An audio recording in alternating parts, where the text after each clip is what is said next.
কিছুক্ষণ পূর্বেই দেখলাম আপনাকে সাপে কামড়াচ্ছে, আগুন জ্বলতেছে আপনার কবরে, কি কারণে আপনার আযাব বন্ধ হয়ে গেল?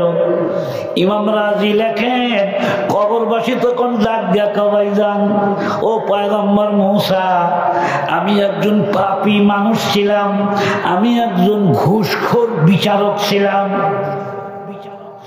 কি বিচারক? বিচারক না বোধহয় ঘুষ টুস খায় না, জজ ওসি সব ওসি তো আর ঘুষ খায় না। না না, কিছু ব্যতিক্রম আছে, সব জজও ঘুষ খায় না, কম দিলে খায় না। ভাই না আমার, এটা কি চিন্তা করা যায় যে আইনও কেনা বেচা হয়? কথা বলেন না কেন? অতীতে আইন কেনা বেচা হয় নাই? ক্ষমতার দাপট দেখাইয়া জজকে নির্দেশ দিয়া হাজারো নিরপরাধ মানুষের জেল ফাঁস হয়েছে কি হয় নাই? আরো জোরে কথা বলতে হবে, হয়েছে কি হয় নাই? ওই বিচারক আল্লাহর কাঠগড়ায় খাড়া হওয়া লাগবে কি লাগবে না? হুজুর, আমি একজন বিচারক ছিলাম, নামাজ কালাম ঠিক মতো পড়ি নাই, কবরে আসার পর আযাব আরম্ভ হয়ে গেছে। কিন্তু হুজুর, আমি যখন মারা যাই, আম্মা জানলে একটু কান লাগান, আমার গর্ভবতী স্ত্রীকে রেখে এসেছিলাম, ওসিয়ত করেছিলাম, বিবি আমি তেমন কোনো নেক আমল করতে পারি নাই রে বিবি, আমি যখন মারা যাব, যদি আমার পুত্র সন্তান জন্মগ্রহণ করে তুমি মাদ্রাসায় পড়তে দিবা, আল্লাহ উসিলে আমাকে মাফ করে দিতে পারে। ও পয়গম্বর মূসা কালিমুল্লাহ, আমার সন্তানের বয়স আজকে 7 বছর, ওর মা আমাকে মাদ্রাসায় পাঠাইছে, আমার ছেলে আমার কবরের কাছেও আসে নাই। আমার সন্তান যখন প্রথম সবক পড়ছে, ইসলামী শিক্ষার সবক, কোরআনী শিক্ষার সবক, যখন বলছে বিসমিল্লাহির রহমানির রহিম, তখন আমার আল্লাহ ডাক দিয়া বলে, ও আযাবের ফেরেশতা, আমার যে বান্দা আমার নাম নিয়ে পড়া আরম্ভ করলো, কি বলছে? ওই আল্লাহর নামে শুরু করলাম, যিনি দয়াবান এবং দয়ালু। আমি নাকি দয়ালু, আমি নাকি দয়াবান। আমার যে ছোট্ট কচি বান্দা, এতিম বান্দা বলতেছে আমি নাকি দয়াবান, তার বাবার কবরে যদি এখনো আযাব হয়, তাহলে আমার রহিম নামের, রহমান নামের ইজ্জত থাকে না।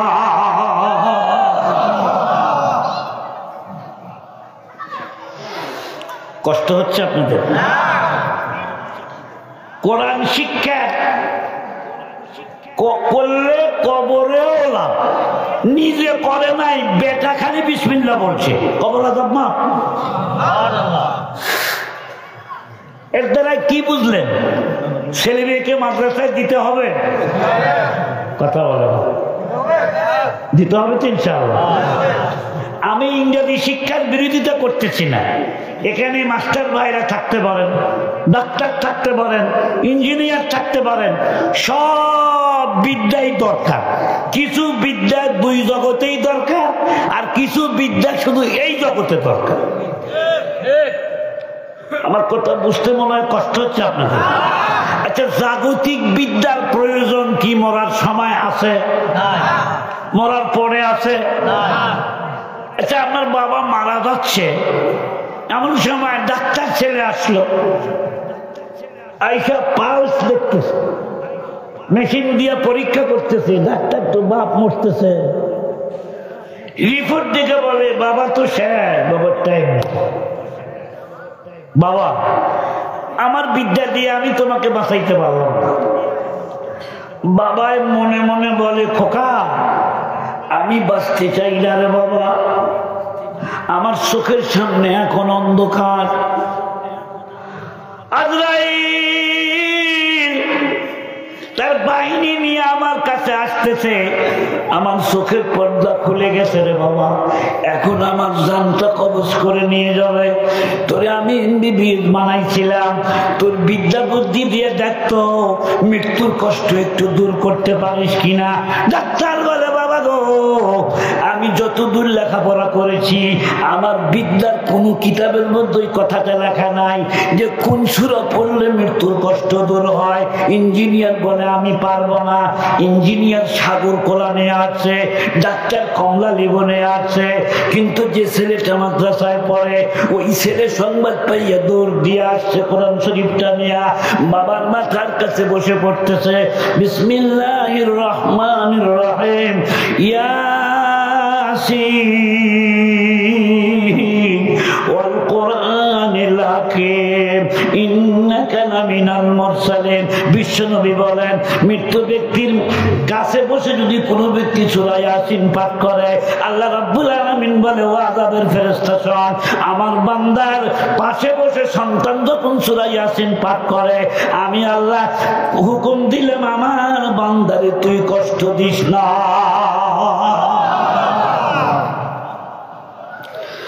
বলতেছিলাম তাম দুনিয়া যত পড়া এই পড়া কয় প্রকার? সব মানুষ কথা বলেন না, আপনারা অসুস্থ আমার মতো। কয় প্রকার?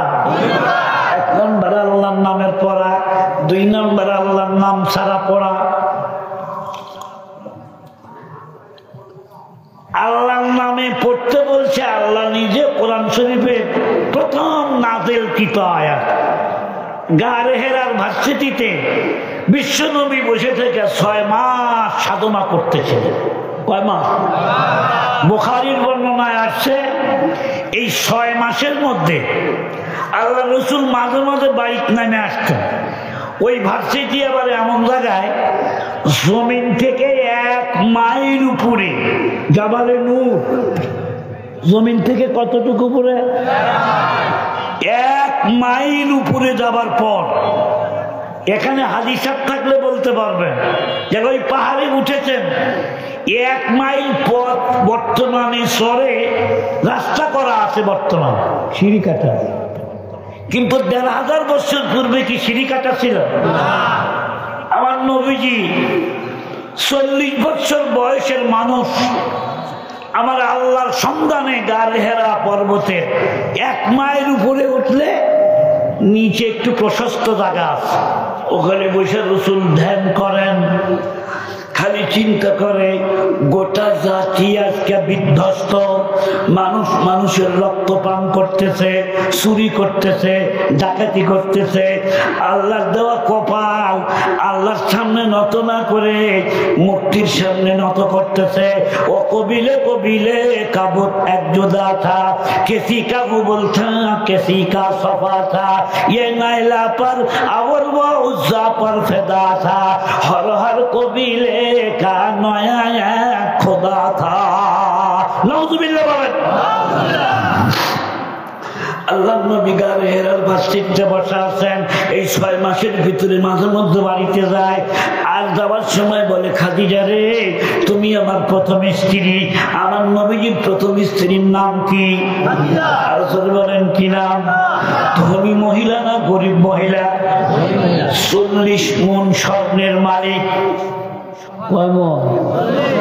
1 ভরি সোনার দাম বর্তমানে কত? 1,90,000। আমি যখন বিয়ে করি 1300 টাকার গয়না দিয়ে বিয়ে করছিলাম।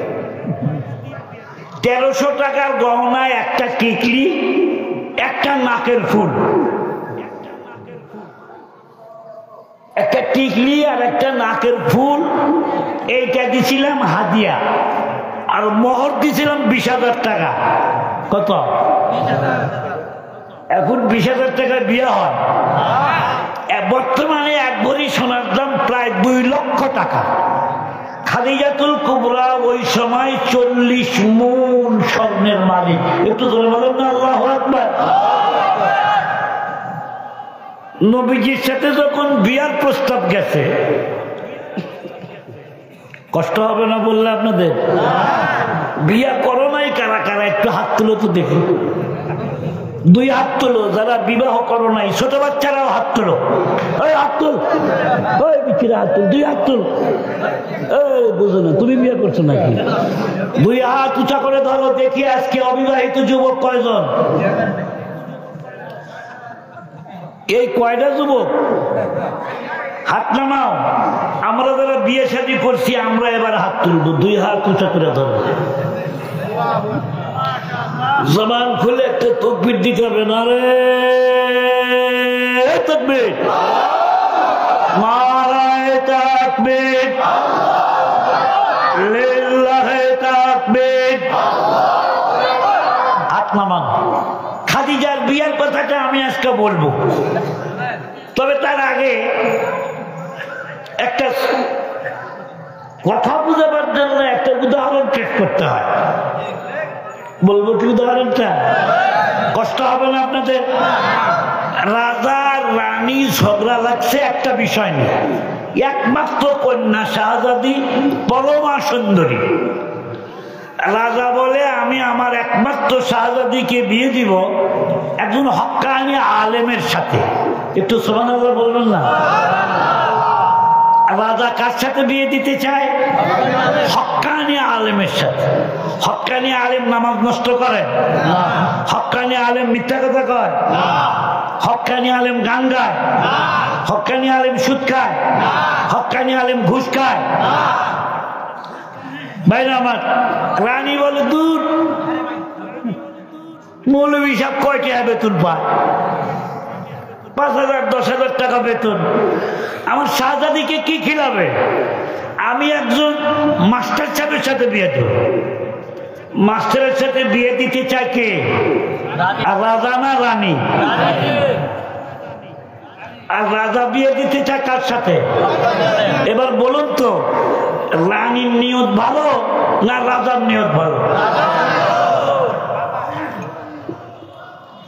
বুঝা শুনে উত্তর দিন। মেয়ের বিয়ার প্রস্তাব যখন আসবে আপনি বলবেন ছেলে কি পাস? বলবেন দাওরা পাস। আপনি বলবেন দাওরা কিও? আপনাদের দাওরা বুঝেনি না? যে মহিলার ফাঁসি আজকে অর্ডার হয়েছে, অর্ডার হয়েছে না আপনারা তার জন্য কি মন খারাপ করছে? মিষ্টি খাওয়াইছে? আরে বেচারি মনে করছিল যে কয়েকটা মোল্লা জেলখানা ঢুকাইলে মনে হয় আমার ক্ষমতা চিরস্থায়ী হয়। কিন্তু মোল্লারা যে কারেন্টের আগুন, 24,000 ভোল্টের কারেন্টে হাত দিলে যেমন শক লাগে, আল্লাহর ওলি হক্কানি ওলামায়ে কেরাম তাদের মনে কষ্ট দিলে আল্লাহর পক্ষ থেকে যুদ্ধের ঘোষণা হয়। এই যে মৃত্যুদণ্ডের রায় দিছে কোন মৌলভী সাহেব না, কোন ইমাম সাহেব, কোন মুফতি সাহেব। তোমাদের মতো লোকেরাই আল্লাহর নাম ছাড়া পড়া পড়ে এই রায় দিছে।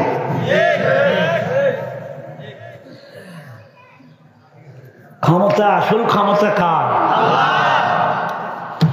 তোমার সমগুরুরে আজহাল মে খোদা, তোমার সমগুরুরে আজহাল মে খোদা, দেরো গিরাদ সত্য গিরাদ মর্তরা, দেরো গিরাদ সত্য গিরাদ মর্তরা। 10 বছর নামাজ পড়লেন না, 10 বছর ঘুষ খাইলেন, 10 বছর সুদ খাইলেন, 10 বছর সেটা ব্যভিচার করলেন, আর মনে মনে ভাবলেন হুজুররা যত কয় তত নয়, হুজুররা তো বলে এটা হারাম ওইটা হারাম। 10 বছর হারাম কাম করলাম, এক ওয়াক্ত নামাজও পড়লাম না, আমি তো হুজুরদের গালিগালাজও করলাম, কই আমার জিহ্বা তো বাঁকা হয়ে গেল না, আমার হাত তো অবশ হয়ে গেল না, আমার পা তো অবশ হয়ে গেল না, এত নির্যাতন আলেমদের প্রতি করলাম, আমার ক্ষমতা তো গেল না। আল্লামা রুমি বলে বেশি লাফালাফি করিস না, তোমার সমগ রুরে আজহাল মে খোদা, দেরো গিরাদ সত্য গিরাদ মর্তরা। আল্লাহ ধরেন না, ধরেন না, আল্লাহ যখন ধরেন তখন ছাড়েন না। আল্লাহর ধরা নরম না শক্ত? ইন্না বাদশা রব্বিকা লাশাদীদ, নিশ্চয় তোমার প্রভুর ধরপাকড় বড্ড শক্ত। অনেকে কমেন্ট করেছে ফাঁসির আদেশ দিয়ে কি হবে, উনি তো ভারতে আছে। ভারতে না,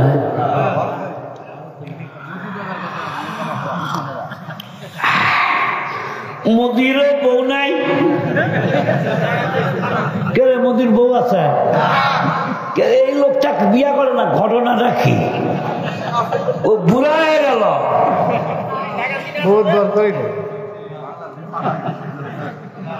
ওনার কি পাওয়ার টাওয়ার লেস?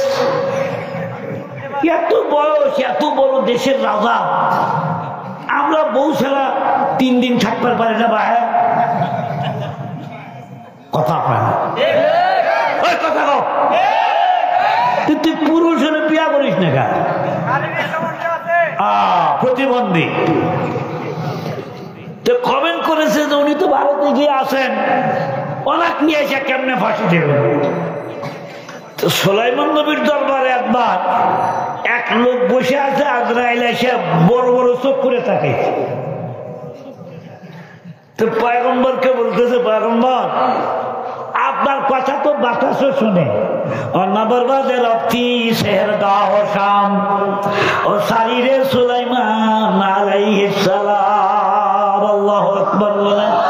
হুজুর একটু বাতাসকে হুকুম দেন যে একটা লোক গেটে দাঁড়ায় বড় বড় চোখ করে আমার দিক তাকাইছে, মরণ থেকে যতই পালাও মরণ তোমায় লইবে ঘিরি, যদিও শুধু আকাশ পরে লুকাও সেথায় লাগিয়ে সিঁড়ি, লুকাও সেথায় লাগিয়ে সিঁড়ি। কত জোরে বলেন ঠিক না বেটা? বাতাসকে বলছে, বাতাস এই লোকটাকে নিয়ে ওই অনেক দূরের এক জঙ্গলের মধ্যে রেখে বাতাসের পেটের থেকে কেবল খালি নামছে নিচ্ছে। আজরাইল ডাকা, আসসালামু আলাইকুম ওয়া রাহমাতুল্লাহ। মানুষের শুরুতে ওই লোক কয়, ওয়ালাইকুম আসসালাম। ভাই আপনার তো সুলাইমান নবীর গেটের মধ্যে দেখেছিলাম, আপনি কেনা মানান্তা, আপনি কে? আপনি এত তাড়াতাড়ি কেমনে আইলেন? আজরাইল বলে, আনা মালাকুল মউত, আমি হলাম মৃত্যুর ফেরেশতা। আমার বাতাসের চাইতে গতি বেশি আছে, তোর মরণ লেখা আছে এই জঙ্গলে। আমি দেখলাম তুমি বসে আছো নবী সুলাইমানের দরবারে। আল্লাহ বান্দারে, আমার আল্লাহ বলছেন কোরআন শরীফের মধ্যে, বিআইয়ার দিন তামুত, কোন জায়গায় মরণ আছে কেউ বলতে পারবে না। বলতে পারে কে? আমার ডায়েরিতে লেখা আছে তোমার মৃত্যু হবে এই গহীন জঙ্গলে, তোমার জানাজা হবে না, তোমার মাটিও হবে না, শিয়াল কুত্তায় তোর লাশ খাবে, এটাই তোর তকদিরে লেখা আছে। তুই নবী সুলাইমানের দরবারে বসা, আমি তাই তোর দিকে তাকাইয়া আমি একটু রক্ত চক্ষু বের করে যখন তোর দিকে আমি 10 নম্বর সিগন্যাল দিলাম, তুই নবী সুলাইমানকে বললি, বাতাস এখানে পৌঁছাইয়া দিয়া গেল। এ বন্ধুরা আমার, ও দু চিরা গমিরা বলানাথ বদর, ও দু চিরা গমিরা বলানাথ বদর, একে খাকে দানা একে আব দানা দিগার খাকে গোর। আল্লাহু আকবার বলেন। ভাই আমি খুব অসুস্থ লোক, কথা বলতে কষ্ট হয়, আপনাদের শুনতে বোধহয় বেশি কষ্ট হচ্ছে। কষ্ট হলে আমি ছেড়ে দেই? আপনারা বলেন মরা লাগবে কি লাগবে না? ভারত থাকলেও মরা লাগবে, আমেরিকায় থাকলেও মরতে হবে, জাপান থাকলেও মরা লাগবে, বাংলাদেশে থাকলেও মরতে হবে। জোরে কথা কন না, ঠিক না বেটে? সময় যেদিন তোমার হবে সেদিন ভারতকে, তুমি যদি আমেরিকাও যায় থাকো ওখানেও যাই যাবে না। আচ্ছা যাক, রানী বললো যে আমি মাস্টারের সাথে বিয়ে দিব, রাজা বলে আমি হক্কানি আলেমের সাথে বিয়ে দিব। কথাটা মনে আছে আপনাদের? দুইজনের চরম বিতর্ক যখন শুরু হলো, ঠিক ওই সময় রাজা বুদ্ধিমান তো, নিয়ত ভালো, রাজা বললো যে আমি একটা কাজ করব, আমি এই দুইজনের একটা পরীক্ষা নেব। দুইজন কে কে? এক মৌলভী সাহেব আর একটা মাস্টার সাহেব, এই দুইজনের পরীক্ষা নেব। পরীক্ষায় যে পাস করবে সেই হবে আমার শাহজাদির উপযুক্ত স্বামী। পরীক্ষায় যদি মৌলভী ফেল করে, মাস্টার যদি পাস করে, মাস্টারের সাথে বিয়ে দেবে। আর যদি মাস্টার পাস করে, মৌলভী পাস করে, না হয় মৌলভী না হয় গরিব, তার সাথে আমি বিয়ে দেব। একটু সুবহানাল্লাহ বলবেন না? রানী বলল, হ্যাঁ, এটা একটা সুন্দর প্রস্তাব আপনি দিয়েছেন। বাচ্চা পরীক্ষার হল তৈরি করলে একটা রুমের মধ্যে 4টা জিনিস রাখছে। একটু কথা বলেন, কয়টা জিনিস? 1 নাম্বার, একটা লাঙ্গা তলোয়ার রাখছে, লম্বা ধারালো তলোয়ার। 2 নাম্বার, 2 জন মধ্যবয়সী পুরুষ, তাদের বলছে তুমি এই ঘরের মধ্যে বসে থাকবা। নাম্বার 3, 1 বোতল হুইস্কি। হুইস্কি বুঝেনি? মদ। এটা খাওয়া হালাল না হারাম? নাম্বার 4, অনিন্দ সুন্দরী একটা দাসী, যার দিকে তাকাইলে আর চোখের মটক ফেলা যায় না, এইরকম একটা দাসী। মাস্টারের পরীক্ষা আগে, হুজুরের পরীক্ষা পরে।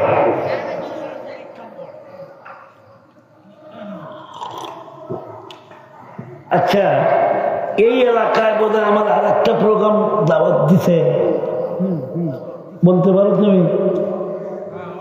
এই এলাকায় কোথায় ছিল? কয়েক কিলো দূরে ছিল। এত কাছে দাওয়াত দিছো কেন? তুমি কি তো পরামর্শ দিচ্ছ? বাইরে আমার এই 1 কিলো দূরে ডিসেম্বরে আমি আসতেছি, দাওয়াত অগ্রিম দিয়ে গেলাম আজকে, জানেন তো? ইনশাল্লাহ না, ইনশাল্লাহ হয় নাই। হাত তুলে দেখান, মাশাল্লাহ, হাত নামান। পরীক্ষার হল রেডি। হলের মধ্যে কয়টা জিনিস? চাচা, হ্যালো, কয়টা জিনিস? 1 নাম্বার, একটা তলোয়ার, ওয়ার মনে রেখে বাইর যাওয়া লাগবে।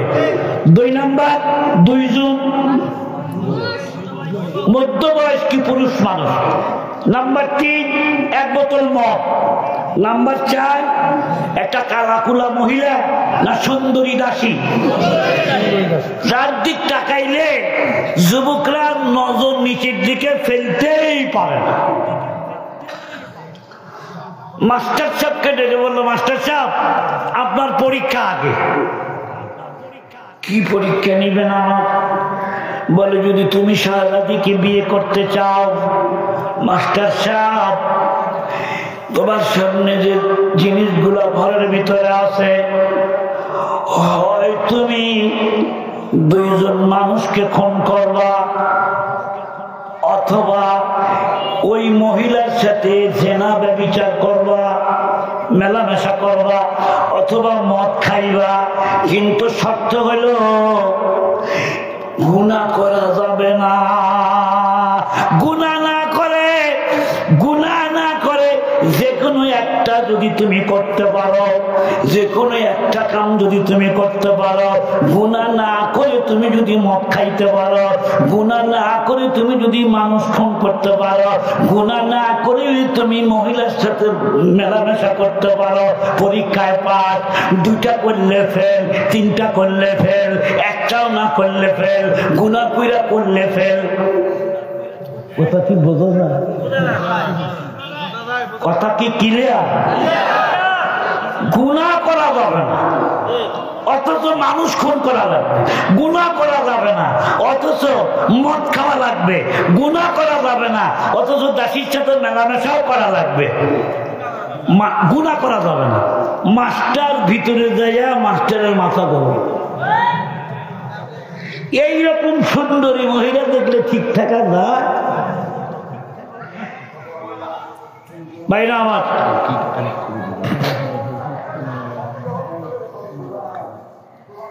মাস্টার চিন্তা করলো যে গুনাহ করা যাবে না, একটা কাম করা লাগবে, 2টাও করা যাবে না, 3টাও করা যাবে না, বললেই ফেল।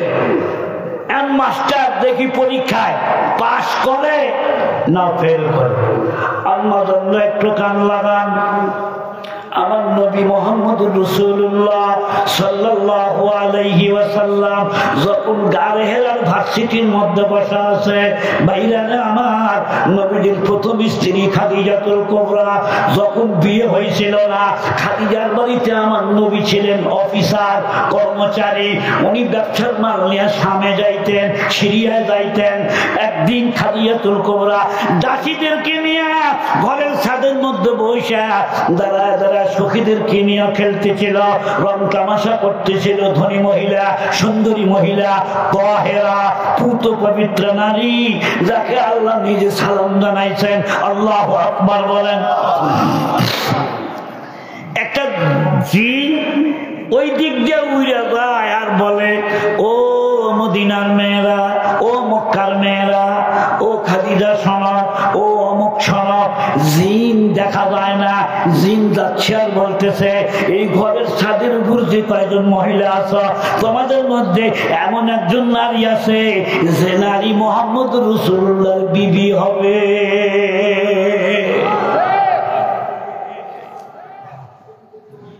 খাদিজা চিন্তা করলো যে মোহাম্মদ তো আমার ম্যানেজার, ওকে সামনে পাঠাইছি, গোলাম পাঠাইছি সাথে মোহাম্মদের গতিবিধি লক্ষ্য করার জন্য, চুরি চামারি করে কিনা, মালে খেয়ানত করে কিনা।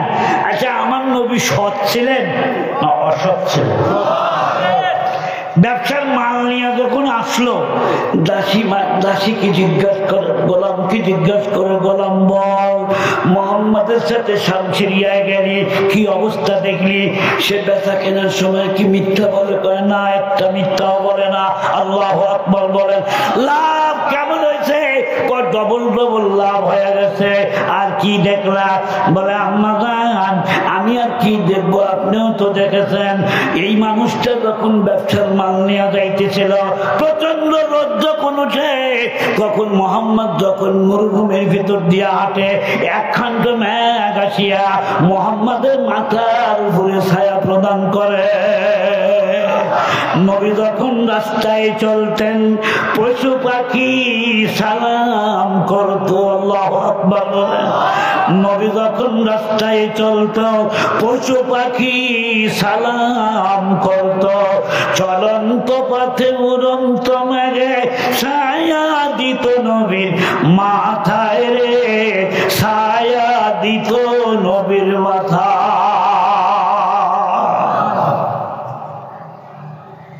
কষ্ট হচ্ছে একটা? গোলাম, আমিও তো দেখছি। ব্যবসার থেকে যখন ফেরত আসলো, এবার খাদিজা নিজেই প্রস্তাব পাঠাইছে মুহাম্মদ রাসূলুল্লাহর কাছে, ও Muhammad, I love you. I love you তর্জমা বুঝুন না? আই লাভ ইউ মানে আমি তোমাকে ভালোবাসা ফেলছি, আমি তোমাকে বিয়ে করবার চাই। আল্লাহর পয়গম্বর বলে, আমি গরিব মানুষ, খাদিজা তুমি হলে আমার একজন মহাজন, মক্কার শ্রেষ্ঠতম ধনী নারী, কি দেখে তুমি আমাকে বিয়ে করতে চাও? খাদিজা তখন জবাব দিয়েছিল, ধনী গরিব আমি দেখব না। গোটা মক্কা নগরীতে যত যুবক আছে, আমার নবীর বয়স মাত্র তখন কিন্তু 25 বছর, টকবকে যুবক, 25 বছরের যুবক। এ বাইরে আমার খাদিজার বয়স তখন 40 বছর। বাংলাদেশের নারী কুড়িতেই হয় বুড়ি, কথা কয় না? বাংলাদেশের নারী কুড়িতেই হয় বুড়ি। ওই ওই sit down.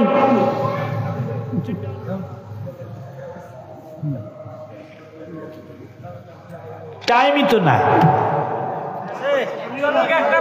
টাইম নাই। শোনেন, আমি এমন একজন পেশেন্ট, প্রত্যেক বছর আমি একবার ইন্ডিয়াতে যাই। ডাক্তার আমাকে বলছে যে হুজুর, আপনি আমার কাছে প্রত্যেক বছর আসেন, কোনো অসুবিধা নেই, ছোট্ট একটা ইঞ্জেকশন আপনার কণ্ঠে আমি দিয়ে দেই, 2 মাস আপনার জবান বন্ধ থাকবে। ইঞ্জেকশন দেওয়ার একদিন পরে আমার কথা বন্ধ হয়ে যায়। এই আমি মাত্র আজকে 3 নম্বর মাহফিল করলাম। কয় নম্বর? আমাকে বলছে 1 ঘন্টার বেশি কথা বলবেন না, বেশি চিল্লাবেন না। আমি বললাম, ম্যাডাম, মহিলা ডাক্তার, मैडम ওয়াজ किसको कहते हैं आप समझते हो? ওয়াজ কাকে বলে আপনি কি জানেন? আপনি তো একটা হিন্দু মহিলা, কেন লেকচার দেন? মাইক দিয়ে কথা বলেন না? মাইক দিয়েই তো বলি। তো অত জোরে বলেন, আস্তে আস্তে বলতে পারেন না? উনি মনে করেন যে আস্তে আস্তে করলে মনে হয় ওয়াজ হবে। আসতে পেলে তো শ্রোতা করে বুড়া হয়ে গেছে সব যায় ভাই কথা কন না। যদি একটু দোয়া করেন আমার জন্য, তাহলে আমি আর অল্প সময়ের ভিতরে খাদিজার বিয়া আর রাজার বিটির বিয়া এর না পড়ায় যাইতেছি। আছেন নাকি আমার সাথে? কারা কারা আছেন দুইটা হাত তুলে দেখান তো দেখি। নারায় দেখবে মাশাআল্লাহ, হাত নামান। আগে খাদিজার বিয়েটাই হয় দেখ। যখন বলছে আমি তোমাকে ভালোবাসি, বিয়ে করো, আল্লাহর পয়গম্বর বলেন নাই আই লাভ ইউ টু? বাংলাদেশের সন্তান আই লাভ ইউ টু বলে কি বলে না? ও আম্মা জানরা, যদি ছেলে মেয়ের ইজ্জত বাঁচাইতে চান, যদি নাক কান কাটতে না চান, বংশের মুখে চুনকারি মারতে না চান, আপনার মেয়ের কাছ থেকে বড় মোবাইলটা সার্চ করে নেন, সিজ করে নেন। ওই বড় মোবাইল দিয়ে অন্য ঘরের মধ্যে রাখেন না। ও গোপনে গোপনে পরপুরুষের সঙ্গে কথা বলবে, আই লাভ ইউ বলবে, ওপার থেকে বলবে আই লাভ ইউ টু।